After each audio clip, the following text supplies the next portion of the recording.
V minulej časti sme si povedali niečo o proteosyntéze. No a prečo by proteosyntéza mala byť našim cieľom a ako vlastne prebieha, by malo byť teda z predchádzajúcich častí nášho seriálu jasné. Dnes si ale povieme, čo k tomu potrebujeme, a.k.a. po čom svaly túžia. Proteíny, Presne tak, naše svaly milujú a potrebujú proteíny. čiže bielkoviny. Bielkoviny, áno, ako isto viete, bielkoviny sa skladajú z aminokyselín. Poznáme 4 aminokyseliny, sú to tieto 3, argín a glutamín. Dobre, teraz vážne. OK, samozrejme poznáme asi 20 aminokyselín, proteínogénnych. A ktoré sú najdôležitejšie aminokyseliny? Toto je presne ako s tou otázkou, koľko krivkov dokáže urobiť Chuck Norris. Koľko? No, všetky. Áno, a presne tak je to aj s aminokyselinami. No a teraz si to skúsime troška rozobrať, sľubujem, že na konci to poskladáme naspäť. Aminokyseliny sú organické zlúčeniny a viem to lepšie ako niektorí iní, obsahujúce molekule aminoskupinu a karboxylovú skupinu.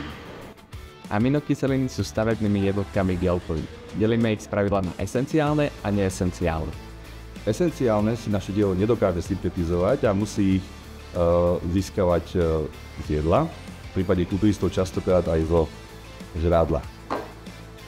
Ostatné sú neesenciálne. Čiže naše telo si ich dokáže vyrobiť samo. Rastliny dokážu syntetizovať všetky aminokyseliny za anorganický látok. Naproti tomu živočíky a kulturisti si dokážu syntetizovať len niektoré aminokyseliny, ostatné, tie esenciálne, musia príjmať z jedla, potravy alebo špičkových a častokrát aj značkových proteínových šejkov. Takže teraz rýchlo do kuchyne, priatelia, aby sme si tie aminokyseliny, ktoré sme si tak pekne rozobrali, poskladali naspäť do chutného papanička, aby nám nič esenciálne nechýbalo. Klasika. 2 gramy bielkovín na kilogram je OK. Ak makáte a cvičíte. Ak makáte a cvičíte ako besne alebo vrcholovo, môžete dočasne aj viac. Ak nemakáte a necvičíte, tak neviem prečo pozeráte toto video. A na záver ešte abecedný zoznam aminokyselín, aby sme boli kompletní. Abrakadabra, alanín, arginín, asparagín, asparágová kyselina, cysteín, fenylalanín, glutamín, glutamová kyselina, glycín, histidín, izoleucín, leucín, lizín, metionín, prolín, serín, treonín, tryptofán, tyrozín. valín. V ďalšom videu si ukážeme zdroje bielkovín. A najmä, ako si ich chutne pripraviť. Tešíme sa na vás.